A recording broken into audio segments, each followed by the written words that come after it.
Assalomu alaykum azizlar. Sog' salomat, yaratgan Parvardigor panohida tunni tongga, tongni tunga ulayapsizmi? Ul zotga muhabbat bilan shukru zikrlar aytib, ibodatda bardavommisiz? Omon bo'ling. Azizlar, o'tgan suhbatlarimizda bandaning Alloh taologa muhabbati haqida suhbatlashgan edik. Xo'sh, Alloh taoloning muhabbati-chi? Bu ulug' maqomga erishish yo'llari bormi? Bu haqda ulug'larimiz ne demishlar? Alloma yozuvchi Tohir Malikning Odamiylik mulki kitoblarida bu mavzu ancha keng yoritilgan. Jumladan Shayx Sahl ibn Abdulloh Tustari hazratlaridan shunday iqtibos keltirilgan. Alloh sevgisining alomati Qur'on sevgisidir. Qur'on sevgisining alomati payg'ambar sevgisidir. Payg'ambar sevgisining alomati uning sunnatiga va go'zal axloqiga tobe bo'lmoqdir. Ushbu iqtibos so'ngidan esa Tohir Malik hazratlarining yozgan duolarini o'qiymiz. Ey ko'ngil, oyati karimada aytilgani kabi shu o'rinda izoh beramiz. Oli Imron surasining 31-oyati nazarda tutilmoqda. Ey ko'ngil, oyati karimada aytilgani kabi Rasululloh sallallohu alayhi vasallamga, ya'ni Allohning sevgan bandasiga o'xshab harakat qil.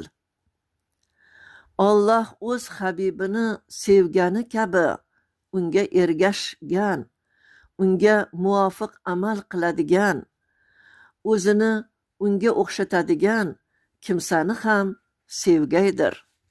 Buni unutma. Ha, azizlar, bebaho kitoblar bor. Ularni o'qib qalblarimiz zangini tozalaylik. Yaratgan zotni tanish, u tomon qadam tashlash murodimiz bo'lsin. Zero Robbim muborak kalomida meni eslang, men ham sizni eslarman deya marhamat qiladi. Endi azizlar, she'r tinglab bahra oling, tafakkur qiling. Bismillahirrohmanirrohim. Umr dasturi. Oli Imron 31. Robbim dil izhoridir. Meni sevsin desangiz, Rasulga ergashingiz. Oh, qandayin shirin so'z, ochilsaydi g'ofil ko'z. Alloh mehridan buyuk, ne bor bandaga suyuk. Inson etding barkamol, xizmatda shamsu hilol. Rizqlaring mo'l had bilmas, faqat kas shukr qilmas. Aqlni berding nechun? Seni tanimoq uchun. Har ilmki bepoyon, o'zni etding namoyon. Bandaga baxt yo'llari, yo zalolat cho'llari, kaloming berar xabar, yetkazuvchi payg'ambar. Solli ala Muhammad, solli ala vasallam. Ummati Muhammadni aylagin sobit qadam.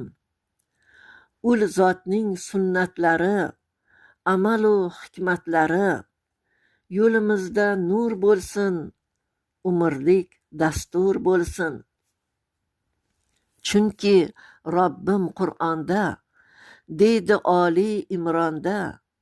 Meni sevsin desangiz, Rasulga ergashingiz. Rahmat azizlar e'tiboringiz uchun. Yana she'r gulshanida uchrashguncha omon bo'ling.